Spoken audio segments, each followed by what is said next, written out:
నమస్తే, welcome to Suman TV. నేను మీ విష్ణు. ప్రస్తుతంతో పాటు ప్రముఖ స్టాక్ మార్కెట్ అనలిస్ట్ గీతానంద్ గారు ఉన్నారు. సో వారితో మాట్లాడి స్టాక్ మార్కెట్ ట్రేడింగ్ ని కెరీర్ గా ఎంచుకోవచ్చా లేదా, అదేవిధంగా గీతానంద్ గారి స్టాక్ మార్కెట్ ట్రేడింగ్ సెటప్ గురించి మరియు స్టాక్ మార్కెట్ ట్రేడింగ్ లో ఉండే అడ్వాన్స్డ్ టెక్నికల్ టిప్స్ గురించి వారి మాటల్లోనే అడిగి తెలుసుకుందాం. నమస్తే గీతానంద్ గారు. నమస్కారం విష్ణు గారు. సార్ ఎలా ఉన్నారు సార్? బాగున్నాను విష్ణు గారు, ఎలా ఉన్నారు మీరు? ఎస్, నేను బాగున్నాను. అయితే దాదాపు 2 నెలలు అయింది మనం ఇద్దరం కూర్చొని అంతకుముందు చేసిన వీడియోస్. అయితే ఆ ప్రీవియస్ వీడియోస్లో మనం ఎక్కువగా కూడా ఈ స్టాక్ మార్కెట్ ఎలా స్టార్ట్ చేసుకోవాలి, స్టాక్ మార్కెట్లో ఎలాంటి స్టాక్స్ని పిక్ చేసుకోవాలి, ఎప్పుడు ఎంటర్ అవ్వాలి, ఎప్పుడు ఎగ్జిట్ అవ్వాలి, సో ఇలాంటి రకాల టాపిక్స్ గురించి మాట్లాడుకున్నాం.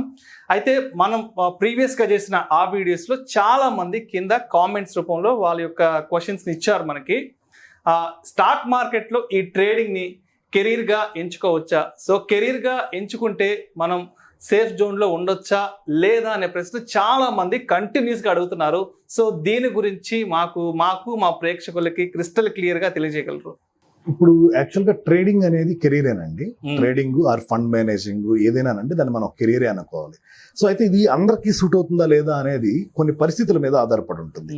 అవి ఎలా అంటే రిస్క్ అపటైట్, అంటే ఎంత రిస్క్ మనం తీసుకోగలము అనే దాని మీద అది ప్రధానంగా ఆధారపడి ఉంటుంది. సో ప్రపంచంలో ఉన్న మిగతా వ్యాపారాలకి ఈ వ్యాపారానికి ఉన్నటువంటి తేడా ఏంటి అంటే, వేరే వ్యాపారంలో మీరు డబ్బు పెట్టి ఒక వస్తువు కొనడమో లేకపోతే ఇంకొక సేవ చేయడమో ఏదో, అంటే ఒక సర్వీస్ చేయడం ఏదో ఉంటుంది. ఇక్కడ అట్లా ఉండదు. మీకు ఏది ఒక వస్తు రూపంలో తిరిగి రాదు. సో ఇక్కడ మీరు మనీ పెడితేనే మనీ వస్తుంది, పోతే మీ మనీ డైరెక్ట్ గా పోతుంది. సో డైరెక్ట్లీ ప్రపోర్షనేట్ అనమాట రెండు కూడా. సో అందువల్ల ఏంటంటే రిస్క్ ఎక్కువ ఉంటుంది. ప్రపంచంలో ఎంత పెద్ద ట్రేడర్ అయినా, ఎంత పెద్ద ఇన్వెస్టర్ అయినా తను తీసుకునేటువంటి నిర్ణయాలు అన్ని కూడా సక్సెస్ కావు. 100 నిర్ణయాలు తీసుకుంటే 40 నుంచి 45 నిర్ణయాలు మాత్రమే సక్సెస్ అవుతాయి. దీనికే ర్యాండమ్ వాక్ అని పేరు. సో ఎందుకు ర్యాండమ్ వాక్ స్టాక్ మార్కెట్ అంటారంటే, ఆ పేరు ఎలా వచ్చిందంటే, మనం తాగుబోతూ, అంటే ఒక తాగిన వ్యక్తి నడిచేటప్పుడు ఎలా నడుస్తాడో ఇలా ఇలా ముందుకు వెనక్కి అడుగులు తడబడుతూ నడుస్తాడు. స్టాక్ మార్కెట్ కూడా అలానే నడుస్తుంది. సో అతను ఎలా నడుస్తాడు అనేది మనం ప్రిడిక్ట్ చేయగలమా? ఉన్నట్టుండి పడిపోతాడు, లేస్తాడు, 4 అడుగులు ముందుకు వెళ్తాడు, 2 అడుగులు వెనక్కి వస్తాడు, వీధి చివరికి వెళ్తాడు, మళ్ళీ వెనక్కి వస్తాడు. ఈ ర్యాండమ్ ఎలా అయితే ర్యాండమ్నెస్ ఉంటుందో మార్కెట్ లో కూడా అలాంటి ర్యాండమ్ వాక్ ఉంటుంది. సో ఇవి హెవీ ఫ్లక్చువేషన్స్ కారణం అవుతాయి. మనం తీసుకునే నిర్ణయాలు ఫెయిల్ అవ్వడానికి అవకాశాలు ఉంటాయి. అయితే దీన్ని సరిగ్గా ఈ రిస్క్ రివార్డ్ రేషియో వీటి గురించి పూర్తిగా తెలుసుకుని, సో ఎంత రిస్క్ పెడుతున్నాం, ఎంత రివార్డ్ తీసుకుంటున్నాం, ఇలాంటి కొన్ని అంశాల మీద పట్టు సంపాదిస్తేనే మార్కెట్లో కొనసాగడానికి అవకాశం ఉంటుంది. సో నేను మార్కెట్లోకి వచ్చే ముందు నేను సాఫ్ట్వేర్ ఇంజనీర్. అక్కడి నుంచి నాకు సాఫ్ట్వేర్ కంపెనీ ఉండింది. తర్వాత నేను రకరకాల ప్రయోగాలు చేశాను. లాస్ట్కి స్టాక్ మార్కెట్లో 2013లో వచ్చి సెటిల్ అయ్యాను. నాకు ఈ మధ్య కూడా రీసెంట్ ఫెయిల్యూర్ కూడా ఎస్ బ్యాంక్. నా దగ్గర స్టిల్ హోల్డింగ్ ఉంది. మా మెసెస్ అకౌంట్ లో స్టిల్ హోల్డింగ్ ఉంది ఎస్ బ్యాంక్ స్టాక్. నా క్లయింట్స్ దగ్గర స్టిల్ ఉంది. దారుణంగా పడిపోయినటువంటి స్టాక్. సో స్టాప్ లాస్, మామూలుగా స్టాప్ లాస్ పెట్టి తీసేస్తాం, కానీ ఆ స్టాక్ మీద ఎందుకు ఒక ఎమోషనల్ అటాచ్మెంట్ వచ్చింది. సో ఈ స్టాక్ మళ్ళీ తిరిగి పెరుగుతుందేమో అని హోల్డ్ చేసాం. 2-3 రోజులు వెళ్ళిపోయింది కిందకి. తర్వాత ఆ స్టాక్ ఇక ఏం చేసినా వేస్ట్. ఆ స్టాక్ అలానే పెట్టుకున్నాం, అంటే అమ్మినా ఏం రాదు దాంట్లో. సో అట్లా అది ఫెయిల్యూర్. జెట్ ఎయిర్వేస్ ఒక స్టాక్, అది నేను కొన్న తర్వాత ఈ 2 స్టాకులు కూడా డబుల్ పైన దాటి కిందకు వచ్చినటువంటి స్టాక్స్. సో ఆ స్టాక్ విషయంలో కూడా మా నిర్ణయం అనేది పూర్తిగా ఫెయిల్ అయింది. సో నేను 100 నిర్ణయాలు తీసుకుంటే దానిలో 45 నుంచి 50 క్లిక్ అవుతాయి. సో 55 కన్నా క్లిక్ అయ్యంటే ఇక అది అద్భుతమైనటువంటి పీరియడ్. మిగతా 45 పోతాయి. సో ఇందులో ఎలా ఉంటుందంటే, సక్సెస్ స్లోగా వస్తుంది, ఫెయిల్యూర్ ముందు వస్తుంది. సో ఫెయిల్ అయిపోయే స్టాక్స్ ఏంటంటే ముందుగా వచ్చేసి ఫెయిల్ అయిపోతాయి. సో సక్సెస్ స్లోగా ఉంటాయి అనమాట, గ్రాడ్యువల్ గా పెరుగుతాయి అనమాట.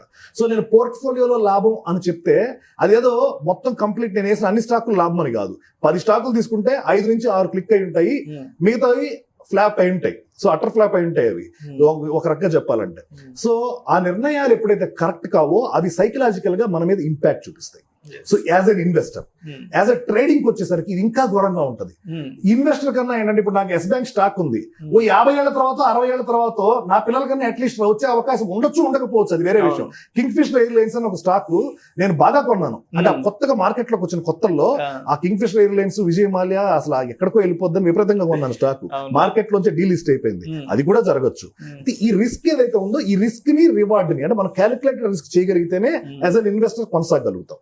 అదే ట్రేడింగ్ విషయానికి వచ్చింది అనుకోండి, ఒక్క రోజులోనే క్యాపిటల్ మీకు వెళ్ళిపోయింది, లాస్ బుక్డ్ ఈజ్ లాస్ అంతే, అంటే బుక్ లాస్ అంతే. ఇప్పుడు ఇంకా నాకు ఎస్ బ్యాంక్ లో చెప్పాలంటే నోషనల్ లాస్ పేపర్ మీద కనబడుతుంది, రేపు తిరిగి వచ్చే అవకాశం ఉండొచ్చు, కానీ ఇక్కడ ఒక రోజు ఇంట్రాడేలో కానీ లేదా ఒక వారానికో 10 రోజులకో మనం పొజిషన్ తీసుకుని ట్రేడింగ్ చేస్తే ఒక్కసారి క్లోజ్ చేసామంటే లాస్ బుక్డ్ అండి. సో ఈ లాస్ బుక్ చేసినప్పుడు చాలా ఇబ్బంది అవుతుంది. సైకలాజికల్ గా నైట్ ఇంటికి వెళ్ళినప్పుడు ఒక రోజు పెద్ద లాస్ తీసుకొని ఇంటికి వెళ్ళినప్పుడు ఎందుకు చేస్తున్నాం అనే పరిస్థితులు కూడా ఉంటాయి. సో ఇంత రిస్క్ తో కూడుకున్నటువంటి ఫీల్డ్ కాబట్టి అందరికీ సెట్ కాదు. సో కొందరికే సెట్ అవుతుంది. ఇన్వెస్టింగ్ విషయానికి వస్తే అందరూ చేయొచ్చు, ఎందుకంటే వేరే పనులు ఉంటాయి, వేరే పనులు చేసుకుంటూ మనం రెగ్యులర్ ఇన్కమ్ సంపాదించుకుంటూ ఇన్వెస్టింగ్ అనేది అడిషనల్ ఆదాయం కోసం చేస్తున్నప్పుడు లాంగ్ టర్మ్ వ్యూలో పోతున్నప్పుడు డెఫినెట్ గా ఒక మంచి స్టాక్ లో 10-20 తీసుకుంటే దాంట్లో సగం ఫెయిల్ అయినా మిగతా సగం డబుల్. ఇప్పుడు మనం 100 రూపాయలు అన్ని స్టాకుల మీద పెట్టామంటే ఈ 100 మాక్సిమం 0 అవుద్ది. కానీ పెట్టిన 100 పెరిగే స్టాకులు ఏదైతే ఉంటుందో అది 250కి వెళ్ళొచ్చు, 350కి వెళ్ళొచ్చు, 450కి వెళ్ళొచ్చు. సో అక్కడ మనకి బెనిఫిట్ అవుతుందే తప్ప ఇక్కడ మిగతా అంశాలు అయిపోయి నేను 100% ప్రిడిక్ట్ చేసేస్తాను అని అనుకోవడం అనేది వర్కౌట్ అయ్యే విషయం కాదు సార్. సో ఇంత రిస్క్ ఉండి ఇంత అప్ అండ్ డౌన్స్ ఉండే కెరియర్ ని ఎంచుకోవడమా లేదా అనేది ఎలా తీసుకోవాలి అంటే, సో దీనికి ఫస్ట్ ప్యాషన్ ఉండాలి.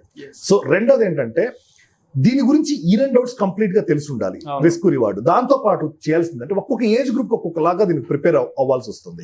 ఫర్ ఎగ్జాంపుల్ నేను వెల్ సెటిల్డ్ అనుకోండి, మా ఫ్యామిలీ బాగా డబ్బు ఉంది, నేను ఆల్రెడీ వెల్ సెటిల్డ్ అనుకోండి, నాకు ఒక 25 నుంచి 30 వయసు అనుకోండి, yes I can take it as a career.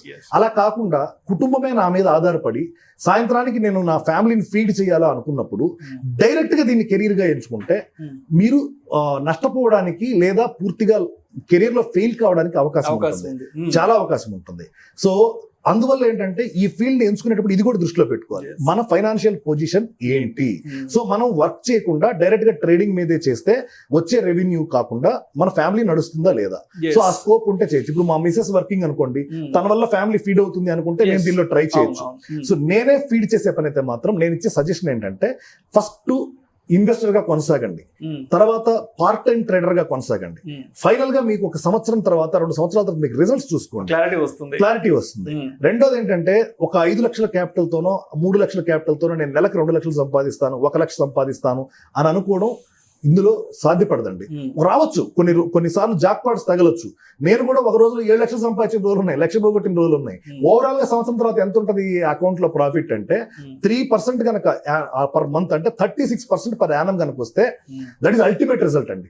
So అంత తక్కువ కోసం మనం ట్రేడింగ్ చేయాలా సార్ అంటే ఇందులో ఉన్నటువంటి అడ్వాంటేజ్ ఏంటంటే ఫస్ట్ ఇయర్ నుంచి సెకండ్ ఇయర్ పోయేటప్పుడు అందరూ చెప్తారు 9th వండరు అది మీకు పవర్ ఆఫ్ క్యూములేషన్ అనేసి చెప్పుకుంటారు. సో ఆ క్యూములేషన్ వల్ల కొన్ని సంవత్సరాల తర్వాత మనం బాగా సెటిల్ కావడానికి అవకాశం ఉంటుంది తప్ప 1 సంవత్సరంలో 100% 200% వస్తాయి. అవి ఫ్లూక్ ఇయర్స్, కొన్ని ఇయర్స్ లోనే వస్తాయి. ఎట్లా అంటే ఇప్పుడు 2020లో ఇన్వెస్టింగ్ చేసి ఏ స్టాక్ ఎత్తుకున్నా కూడా 100%, 110%, 120% పెరిగిపోయింది. దీన్ని బెంచ్ మార్క్ గా నేను పెట్టుకొని ప్రతి సంవత్సరం నేను ఇలా సంపాదించేస్తాను, ఒక 5 లక్షలు 10 లక్షలు పెట్టుకున్నానంటే 10 లక్షలు వచ్చేస్తుంది, దానిలో 6 లక్షలు ఇంటికి ఖర్చు పెట్టుకొని 14 లక్షలు ఇన్వెస్ట్ చేస్తే అని వెళ్ళామంటే మాత్రం దెబ్బ పడుతుంది. రెండోది ఏంటంటే ఎవ్రీ మంత్ ఖచ్చితంగా ఇంటి రెంట్కి, ఇంట్లో ఖర్చులకి డబ్బులు సంపాదించాలనే ప్రెషర్ ఉన్నప్పుడు మనం ఈ ఒక్కొక్క నెల లాస్ వస్తుంది. ఆ నెల ఏం చేస్తాం, ఏం చేయలేం. కాబట్టి మార్కెట్ మీద ప్రెషర్ పెడతాం. ఆ మార్కెట్ మీద పెట్టే ఒత్తిడి ఏం చేస్తుంది అంటే మరింత నష్టాలకి దారి తీసేటట్టు చేస్తుంది. కాబట్టి ట్రేడింగ్ కెరియర్ గా ఎంచుకోవాలి అంటే ఆల్టర్నేటివ్ ఇన్కమ్ సోర్స్ ఒకటి ఏర్పాటు చేసుకోవాలి. లేదా సార్ నాకు 2 చేసే అవకాశం ఉంది అంటే మార్నింగ్ పూట మీరు ట్రేడింగ్ చేసుకోండి, మధ్యాహ్నం నుంచి మీరు జాబ్ చేయండి, సాయంత్రం నుంచి నైట్ జాబ్స్ ఏమైనా దొరికితే చేయండి, రెండింటిని కెరీర్ గా తీసుకోండి. ఆల్రెడీ వెల్ ఆఫ్ ఉన్న గురించి నేను మాట్లాడలేదు. ఫైనాన్షియల్ ఇంట్లో వాళ్ళు సపోర్ట్ చేస్తారు, ఫాదర్ సపోర్ట్ చేస్తాడు, మదర్ సపోర్ట్ చేస్తారు, వైఫ్ సపోర్ట్ చేస్తుంది, ఇలాంటి వాళ్ళ గురించి మాట్లాడలేదు, నాలాంటి వాళ్ళ గురించి మాట్లాడుతున్నాను. సో నేను కెరియర్ లో ఫస్ట్ స్టార్ట్ చేసినప్పుడు బాగా ఫెయిల్యూర్ కావడానికి కారణం ఏంటంటే ఒత్తిడి. 1వ తారీఖు వస్తే ఇంటి రెంట్ కట్టాలి, ఆఫీస్ రెంట్ కట్టాలి, ఎన్ని ఉంటాయి, ప్రతి నెల ఖచ్చితంగా లాభమే తీసుకోవాలి అనే టార్గెట్ ఉంటుంది. అది సాధ్యపడదు.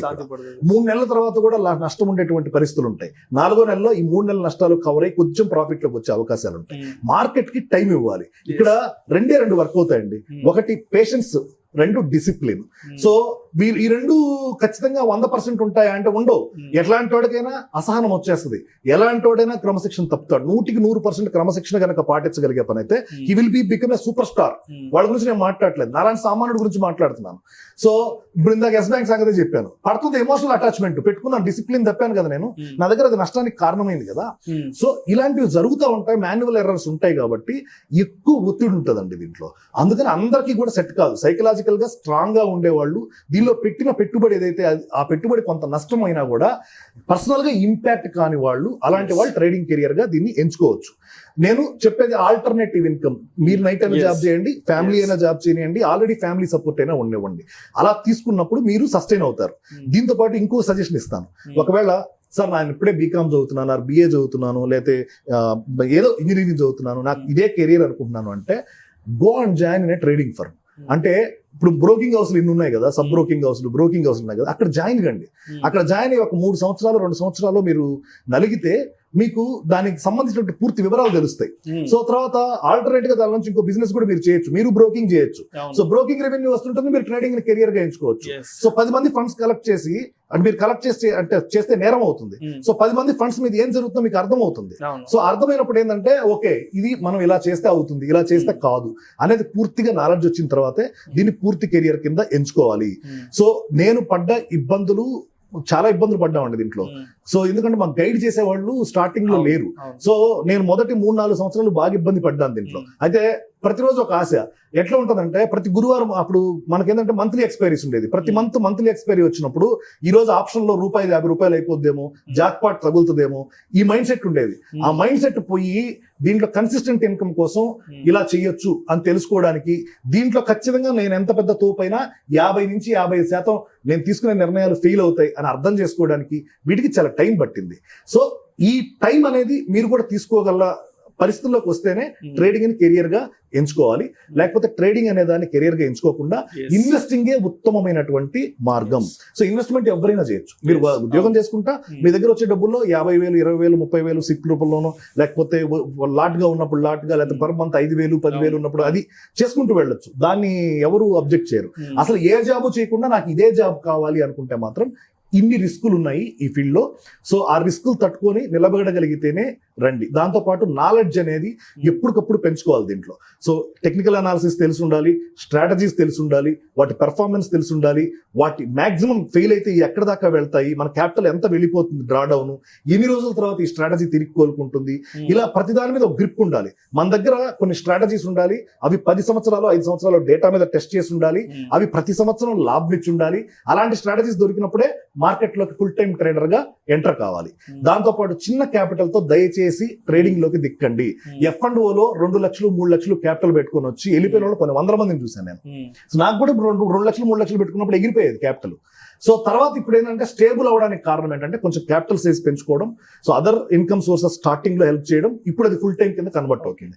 సో ఇది పరిస్థితి అండి. సో ట్రేడింగ్ కెరియర్ అనేది చాలా దారుణంగా ఉంటుంది. అప్ అండ్ డౌన్స్ ఎక్కువ ఉంటాయి స్టార్టింగ్ లో. అవి తట్టుకోలేని వాళ్ళు దయచేసి రావద్దు, ఇన్వెస్టర్ గా ఉండండి. అవి తట్టుకోవడానికి మీకు సర్కస్ చేసేవాడు పైన ఎలా అయితే ఎగురుతున్న కింద వల కట్టుకుంటాడో, మీకు ఆ వల రూపంలో ఏదో ఇంట్లోంచన్నా సపోర్ట్, డబ్బు అన్నా ఉండాలి, మనకు జాబ్ అన్నా ఉండాలి, వేరే జాబ్ అన్నా ఉండాలి, నైట్ జాబ్ అన్నా, అప్పుడే ట్రేడింగ్ ని కెరియర్ గా ఎంచుకోవచ్చు. సో ఓవరాల్ గా చెప్పాలంటే ఒకటి లేదా అంతకంటే మనకు ఒక 2-3 ఆదాయ మార్గాలు ఉండి ఫైనాన్షియల్ గా మనం వెల్ సెటిల్డ్ అయి ఉంటే మాత్రం దీంట్లో కొంచెం వచ్చేదానికి అవకాశం ఉంటుంది. అంతేగాని దీన్నే జీవితంగా మలుచుకొని దీన్నే ట్రేడింగ్ నే కెరీర్ గా మలుచుకుంటే మాత్రం ఇబ్బంది అవుతుంది అంటారు. సో అదేనండి అంటే మొదటి 3 సంవత్సరాలు ఇబ్బంది అవుతుంది. సో ఇందులో ఎలా ఉంటుందంటే నేను ట్రేడర్స్ లో సీనియర్ ట్రేడర్స్ అని అంటాం కదా, వాళ్ళు మొదటి 4 సంవత్సరాలు 5 సంవత్సరాలు సఫర్ అయిన తర్వాతే సీనియర్ ట్రేడర్ అవుతారు. సో స్టార్టింగ్ లోనే హిట్ కొట్టడం అనేది అందరికీ సాధ్యం కాదు. సో నేను ఎక్స్ట్రాడనరీ క్యాండిడేట్స్ గురించి మాట్లాడలేదు, నేను నాలాంటి సామాన్యులు ఆర్డినరీ క్యాండిడేట్స్ గురించే మాట్లాడుతున్నాను. సో మనకి 3-4 సంవత్సరాలు టెస్టింగ్ పీరియడ్ ఏదైతే ఉందో, ఈ 3-4 సంవత్సరాలు కుటుంబం ఆకలితో ఉండకూడదు, మనం ఆకలితో పడుకోకూడదు. ఆ పరిస్థితులు ఉన్నప్పుడు మాత్రమే ట్రేడింగ్ సక్సెస్ అవుతుంది. లేకపోతే ఏమవుతుంది, ఈ ఒత్తిడిని తీసుకొచ్చి మీరు ట్రేడింగ్ లో పెట్టేస్తారు, మీ రూల్స్ ఏవి ఫాలో గారు. ఫర్ ఎగ్జాంపుల్ నాకు 5 లక్షలు ఉంటే ట్రేడ్ కి 5,000 నష్టపోవాలి. ఇప్పుడు ఈ మంత్ ఆల్రెడీ లాస్ లో ఉన్నాం, ఇది కవర్ చేయాలి, ఇంటి ఖర్చులన్నీ పోవాలనుకుంటే ఏం చేస్తానంటే 5,000 నష్టానికి దిగను. ఈ పోతే పోయింది 50,000, జాక్ పాట్ తగిలితే పోతే 50,000, వస్తే 2 లక్షలు, ఈ టైప్ లో దిగుతాం. దిగినప్పుడు అది ఇంకా లాసే ఇస్తుంది అనమాట. మార్కెట్ అనేది టెస్ట్ చేసినంతగా మనిషిని విధి పరీక్షిస్తుంది అంటారు కదా, అంతకంటే ఘోరంగా పరీక్షిస్తుందండి మార్కెట్. చాలా సహనం ఉండాలి దీనికి. సో ఓవరాల్ గా సహనం ఉండాలి. అదే కాకుండా ఇన్కమ్ సోర్సెస్ కూడా మనకి ఒకటి లేదా 2 ఇన్కమ్ సోర్సెస్ ఉంటే అలాంటప్పుడు మనం ఒకవేళ నష్టపోయిన ఏదైనా సేఫ్ జోన్ లో ఉండొచ్చు. సో దీన్నే జీవితంగా భావించి దీన్నే కెరీర్ గా భావిస్తే మాత్రం ఇబ్బందులు తప్ప ఉంటారు. అదేనండి, ఇబ్బందులు తప్పవు. సో అంటే నేను చెప్పేది అందరికీ సూట్ కాదు. ఇవన్నీ ఉంటే మళ్ళీ చేయొచ్చు, మనం చెప్పినవన్నీ ఉంటే కెరీర్ గా ఎంచుకోవచ్చు.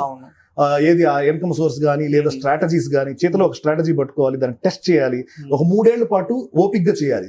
ఒక 3 ఏళ్ల పాటు మీ అకౌంట్ కనుక పాజిటివ్ లో ఉంటే 4వ సంవత్సరం మానేయండి, ధైర్యంగా దిగండి ట్రేడింగ్ లోకి, మీరు క్లిక్ అవుతారు.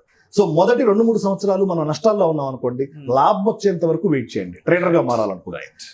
ఈ ఇన్వెస్టర్ పని సులభం అండి, ట్రేడర్ అనేది ఫుల్ టైం జాబ్ లాంటిదండి. సో ఇప్పుడు మనం మాట్లాడుకుంటున్నా, నాకు ఇప్పుడు పొజిషన్ ఉంది, వెనక చార్ట్ మీద ఉంటుంది దృష్టి, అది ఏమవుతుంది ఏందని కదలలేనటువంటి పరిస్థితి ఉంటుంది మార్నింగ్ 9 to 3:30. సో వేరే ఏ పనులు పెట్టుకోలేము మనం.